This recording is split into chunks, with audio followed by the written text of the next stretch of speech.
en el contexto de la Biblia, porque hay veces que a nosotros nos cuesta ubicarlas adecuadamente. De tal manera que voy yo por lo menos a proponerles alguna cosa y lo vamos ubicando entre todos, ¿verdad? Ustedes piensen en el Antiguo Testamento. Ustedes saben que el primer libro de la Biblia se llama el Génesis, ¿verdad? Y la expresión Génesis significa comienzo, el principio, los inicios. Y ese libro tiene en realidad 50 capítulos. Y los primeros 11 capítulos son los que se conocen como la prehistoria. Es como hablar de los comienzos, no estando tan interesado en fijar las cosas cronológicamente, ni narrarlas como si fueran una crónica, sino contarnos una verdad teológica. Una verdad teológica, algo que ha ocurrido, algo que es verdadero, pero se nos cuenta bajo los símbolos, se nos presenta simbólicamente los 11 primeros capítulos del Génesis, toda esa primera parte, todos esos primeros capítulos. Y luego, la segunda parte del libro del Génesis, versículo capítulo 12 al 50, viene lo que se llama los patriarcas. Es el período de los patriarcas.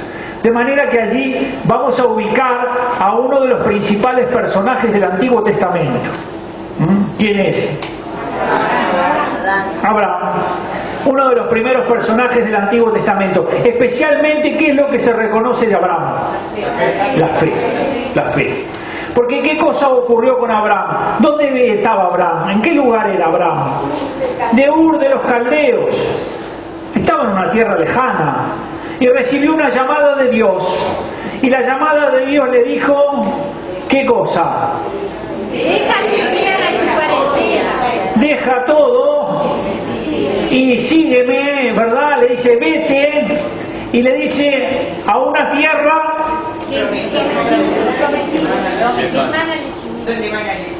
o sea que Abraham sabía cuál era la tierra. No. Dios le dice, Abraham, deja todo y vas a ir a un lugar que yo te mostraré. De manera que uno allí en esa relación con Dios lo primero que podría hacer que es pedir qué cosas, seguridades. Ah, Señor, mostrame el recorrido. De manera que ya la Escritura nos presenta el modo en el que Dios se relaciona con nosotros. Dios nos hace siempre una invitación, porque la fe exige la libertad. Dios propone, pero no impone. Dios hace una propuesta, me invita, pero no me empuja. No, porque la fe exige la libertad. Yo tengo que decir que sí, yo tengo que querer. Y justamente esta imagen de Abraham va a quedar retratada a lo largo de la historia como el padre de la fe. Y fíjense en que Abraham es padre de la fe para las tres religiones monoteístas, para el Islam, para el judaísmo y para el cristianismo. Los tres lo reconocen de la misma manera. De manera que Abraham tiene que ponerse en camino. Y en esa imagen de Abraham nos vemos absolutamente reflejados todos nosotros. Porque de alguna manera nuestro itinerario de fe, nuestra experiencia de fe, supone confiar en Dios que me ha hablado y dirigirme hacia un lugar que todavía no poseo, que todavía no tengo, y que Él me va a mostrar. Nosotros también, como Abraham, somos invitados a abandonar la tierra de las esclavitudes, la tierra del pecado. Somos invitados a abandonar un montón de cosas. Dios nos dice a nosotros, sal de allí, sal de esa tierra. Y nos dice, tienes que confiar en mí. Yo te la voy a mostrar, tú tienes que confiar en mí. De manera que se ve claramente la decisión de Abraham de confiar en Dios y la bendición que este gesto, que esta decisión de Abraham traerá para toda la humanidad. De manera que cuando nosotros confiamos en Dios y creemos en Él y vivimos las exigencias de la fe, Dios no solo nos bendice a nosotros, sino que bendice a muchos hombres a través de ese gesto.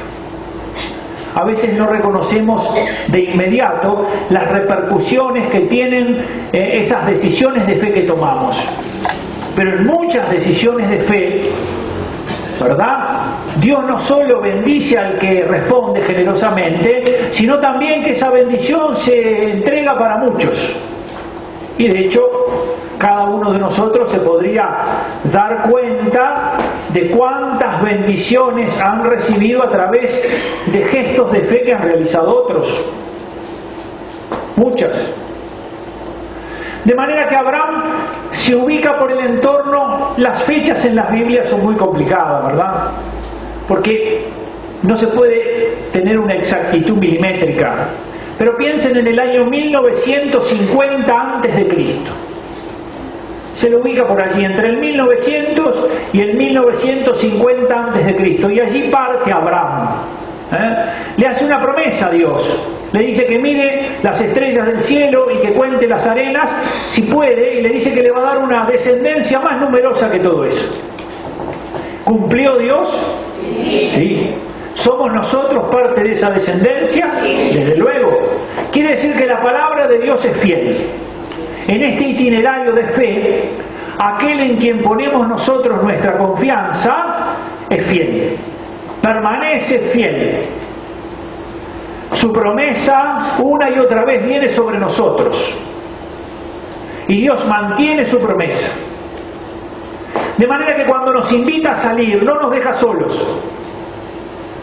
No es que nos pide algo y se queda a distancia, sino que por el contrario va con nosotros a ese lugar a donde nosotros vamos. Dios camina siempre a nuestro lado. Dios está con nosotros.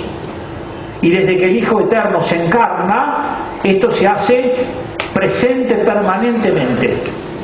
Por eso el nombre mismo, Emmanuel, expresa esta realidad. Dios con nosotros. Dios está con nosotros. De manera que la peregrinación en la fe siempre tendrá una dimensión de aventura. De allí que cuando a veces en la Iglesia Católica, digamos, alguno dice, qué aburrido que es esto de creer. En realidad es porque los creyentes no debemos estar viviendo la fe con las exigencias que la fe tiene. Porque la fe encierra un componente fuerte de aventura. Hay que animarse, hay que arriesgarse, hay que enamorarse. Y estos son los elementos centrales que justamente hacen que el otro, cuando nos mire, aunque le parezca que lo nuestro es una locura, quiera vivirla como nosotros. Y así le pasa a los compañeros de Francisco. Está loco, se enloqueció, tiró las telas del padre por la ventana, está loco. Se enloqueció, se desnudó en el medio de la plaza pública y le dijo al padre, no sos más mi padre, ahora tengo un padre en el cielo. Se enloqueció. Pero los amigos que decían se enloqueció, empezaron todos a ver a dónde vivía. Y todos comenzaron a acercarse. Es decir, la fe puede ser incomprensible inicialmente para muchos, pero tiene una belleza de irradiación que hace que muchos quieran también vivirla. Y cuanto más pura es la fe, cuanto más sencilla es la fe, más fuerza de irradiación. Cuando nuestra fe se vuelve una fe que mira demasiado los respetos humanos, es decir, lo que piensan los demás, lo que juzgan los demás, lo que dirán, todas esas cosas. Y cuando uno está buscando aprobaciones o desaprobaciones, si me aprueban, si me desaprueban, nuestra fe comienza de algún modo a perder su belleza y su capacidad de irradiación. Porque es una suerte más que fe de consenso. Y en definitiva, la fe supone riesgo, aventura, supone confiar y supone caminar. De manera que es necesario andar. Recuerden la expresión de Juan Pablo II, ¿verdad? La fe se fortalece dándola.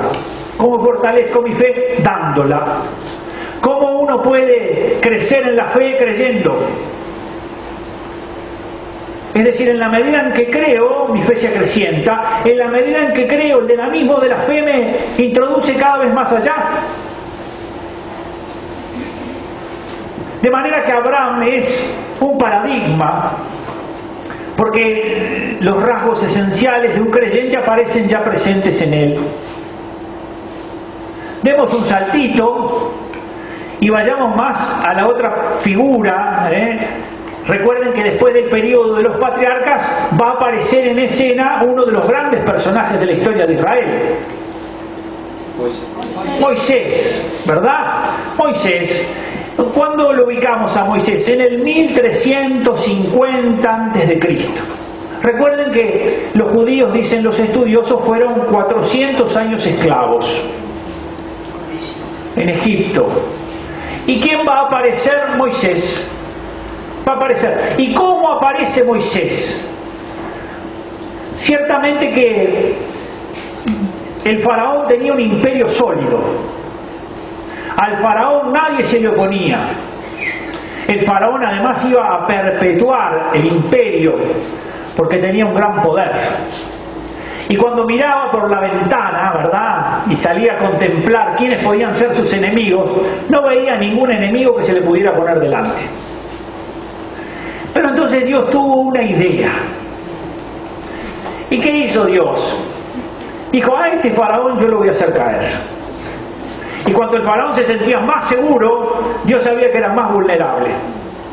Y entonces, ¿dónde le puso al faraón el lugar de su caída? Se lo puso al lado. De manera que el faraón salía siempre a mirar a los enemigos afuera, a ver dónde podían estar, y de ninguna manera se le ocurrió mirar a un niño que caminaba en la casa de él. No podía descubrir que allí estuviera el comienzo de la liberación del pueblo que él tenía esclavizado. La lógica humana.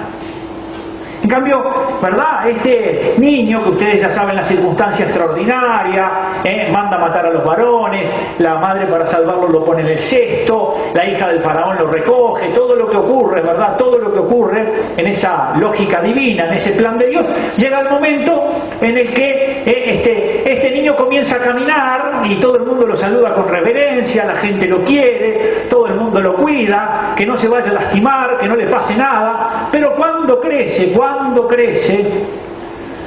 allí comienza a hacerse presente la verdad que Dios tiene en él encerrada.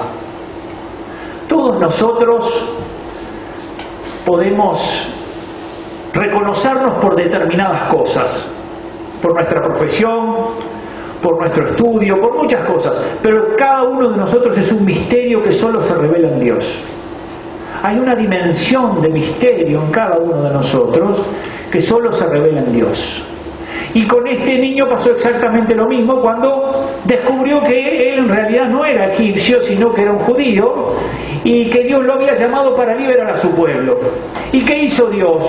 Lo llamó a través de una zarza que ardía sin consumirse, un arbusto que estaba continuamente encendido, y Moisés lo que decía es: ¿cómo puede ser que este arbusto no se quema? Por lo tanto, lo ve desde lejos esto y se acerca para tratar de, inicialmente por curiosidad, hasta que luego de acercarse, Dios le habla: quítate las sandalias porque la tierra que tú pisas es santa. Cuando uno va al encuentro de Dios, ¿verdad?, uno comprende que es admitido a una intimidad que hace que todo sea santo, porque Él está allí donde las cosas son santas. Y Él la santifica y le llama la atención a Moisés para que comprenda que está en el ámbito santo y que tiene que quitarse las sandalias. Y le encarga una misión. Va Moisés. Le dice a Moisés: anda a liberar a mi pueblo. Y Moisés era tartamudo. Imagínense cuando tuvo que leer el discurso Moisés. Es decir, el faraón estaba esperando que llegara el final, pero es decir, Moisés era tartamudo, y además de eso, le dice: anda a liberar a mi pueblo, pero no tenés ejército. De tal manera que, ¿qué hace Moisés? Se va para la casa, huye, desaparece. ¿Qué es esto? Moisés cree y va al encuentro del faraón. Y lo que le dice es lo que Dios le ha dicho, que Dios quiere que libere a su pueblo. ¿Y cuál es el motivo de la liberación de su pueblo? Que le rinda culto. Porque nosotros somos un pueblo de sacerdotes. Por el bautismo tenemos una dimensión sacerdotal de nuestra existencia. Somos un pueblo que tiene que rendir culto, tiene que tributar a Dios culto, tiene que reconocer a Dios como Dios y tributarle un culto. Y este es el motivo, tiene que salir para tributar culto. ¿Y qué es lo que hace el faraón cuando Moisés lo visita y le dice que deje salir a su pueblo? Lo primero que el faraón hace es correr a Moisés, salir al balcón. Esto es todo imaginario mío, ¿no? Mira para un lado, mira para otro y dice: ¿dónde está el ejército? Este viene a mí acá a amenazarme, pidiéndome que deje libre a los que edifican mi imperio.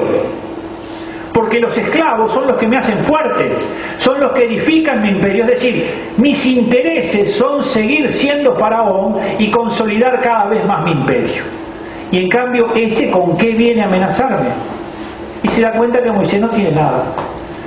Aparentemente no tiene nada.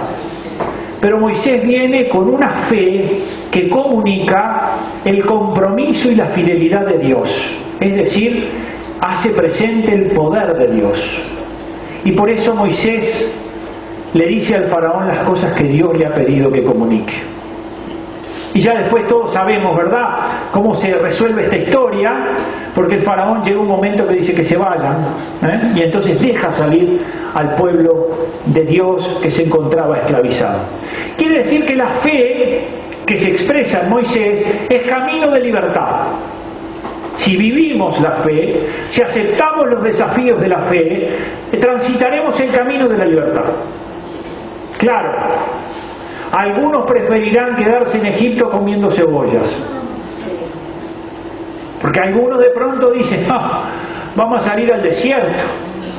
Y hay que vivir la fe en el desierto. Y vivir la fe en el desierto supone pasar dificultades. En cambio, yo prefiero quedarme esclavo comiendo cebollas. Prefiero esa vida en medio del pecado y de la esclavitud a las exigencias de la libertad y del amor de Dios. La fe es camino de liberación. La fe nos libera. La fe nos exige, porque la fe llama a vivir responsablemente nuestra libertad.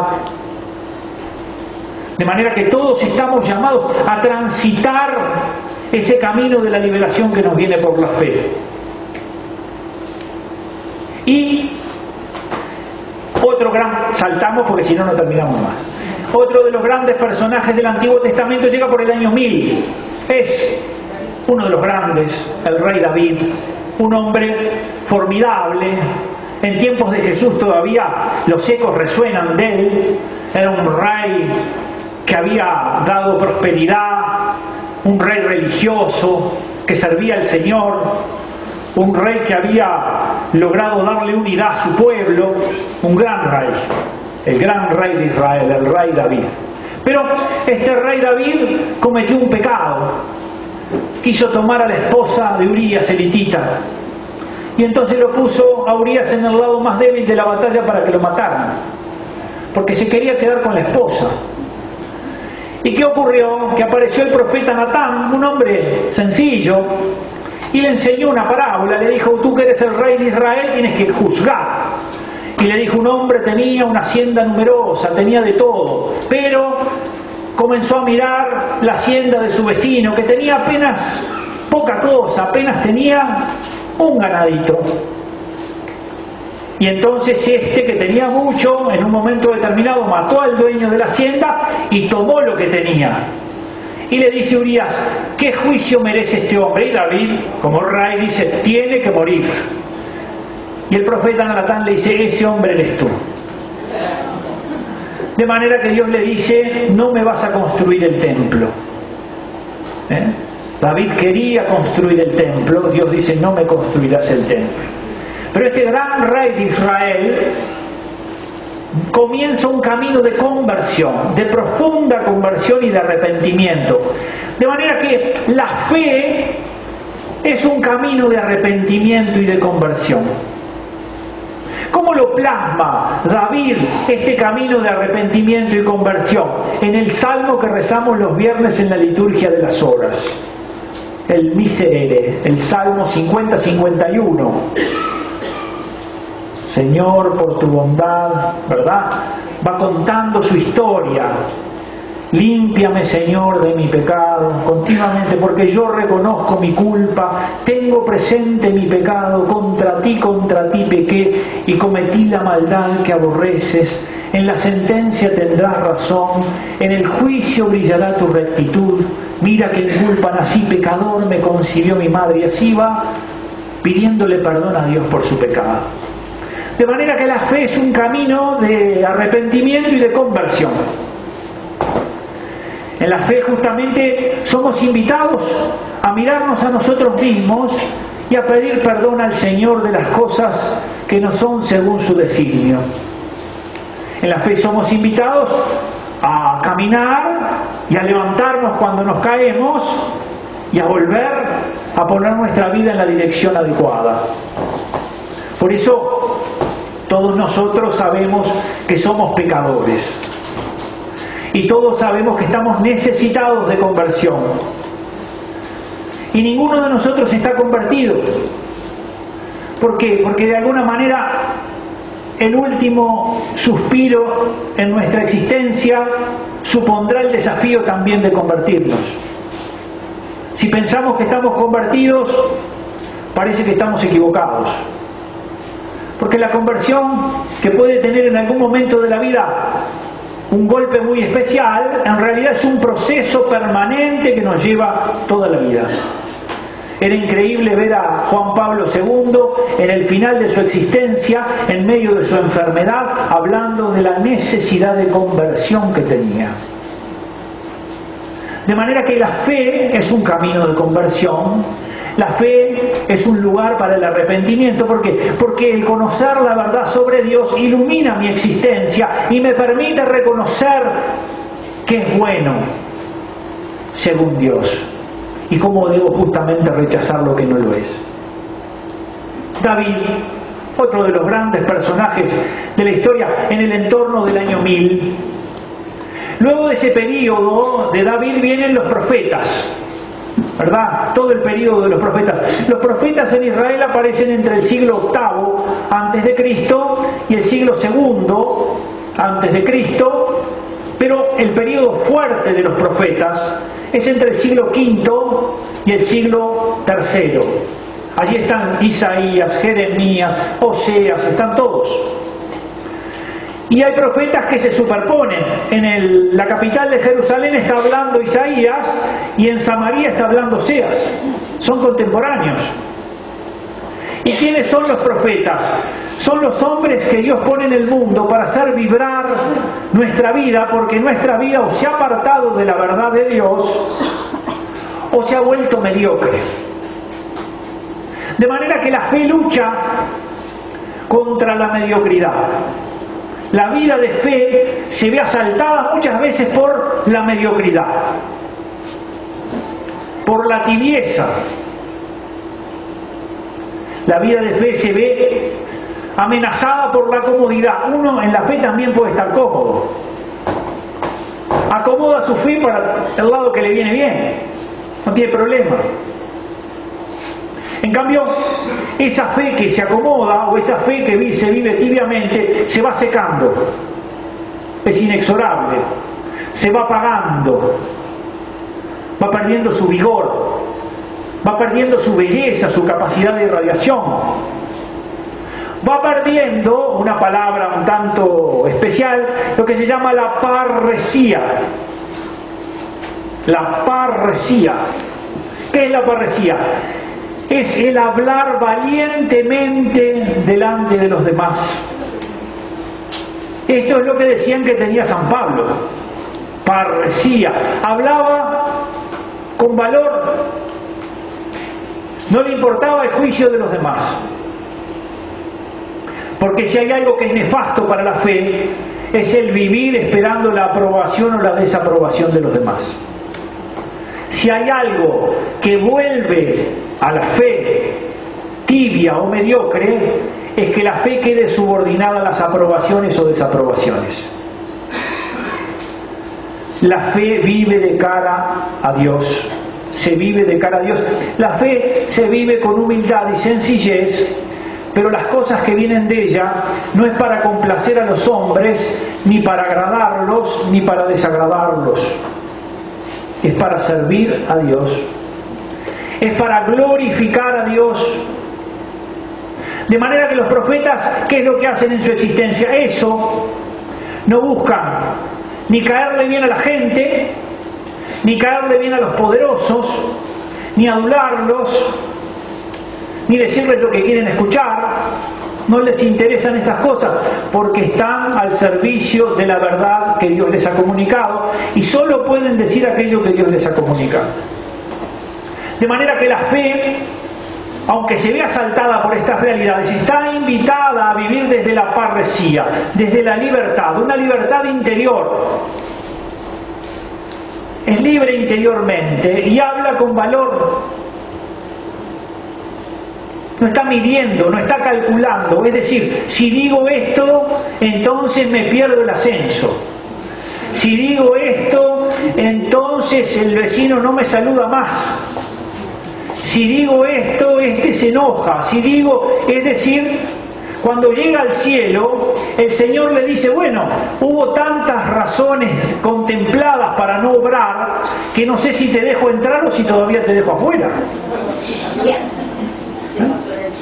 Quiere decir que si hay algo que aprendemos y que tiene que ver con el periodo de los profetas y que hace referencia a nuestra fe, es justamente la necesidad de encontrar por la fe una libertad interior que no nos haga vivir buscando aprobaciones o desaprobaciones, sino que con humildad y con sencillez vivamos desde las enseñanzas de la fe. Hemos hecho un breve raconto, es bastante más complejo el Antiguo Testamento, pero sobre todo mirando a estos grandes personajes y mirándolos desde la fe, porque ya hemos dicho que la fe es el modo adecuado de responder al Dios que se revela, al Dios que viene a mi encuentro, al Dios que viene a hablarme. Si Él no hiciera inexistente el abismo que existe entre Él y yo, si Él no se acercara de tal manera que lo que existe entre una criatura y su creador desapareciera para comunicarse, la comunicación con Él sería imposible. Y dado que Él ha hecho esto, cuando yo le respondo por la fe, entonces le digo al Señor un poco lo que decían hoy acá, ¿verdad? Habla, Señor, que tu siervo escucha. De manera que la fe debe siempre ponernos en una actitud de disponibilidad interior, de apertura y de escucha. Y dado que nosotros sabemos que es el Señor el que nos habla, la fe exige obediencia. No estamos buscando a quién le cae bien o a quién le cae mal sobre lo que Dios nos ha propuesto. Hay cosas que no están, ¿verdad? A ver qué es lo que resuelven las mayorías. La revelación de Dios es la palabra de Dios a la humanidad para que el hombre encuentre el camino de salvación. Y el hombre a esta palabra le dice, aquí estoy, Señor, para cumplir tu voluntad.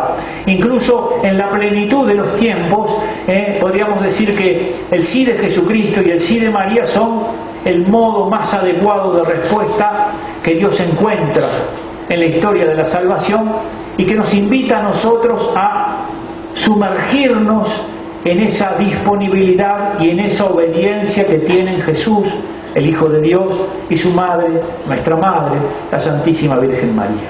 Amén. Pidamos, y ahora vienen las preguntas, pidámosle al Señor que Él sea capaz de fecundar lo que viene de Él. Porque muchas veces nosotros podemos decir palabras que no son las adecuadas, o podemos buscar lo que Él no quiere que busquemos, de manera que Él mismo haga desaparecer estas cosas y que nuestro corazón solo quede iluminado por la voz suya que habla en nuestro interior y que Él pueda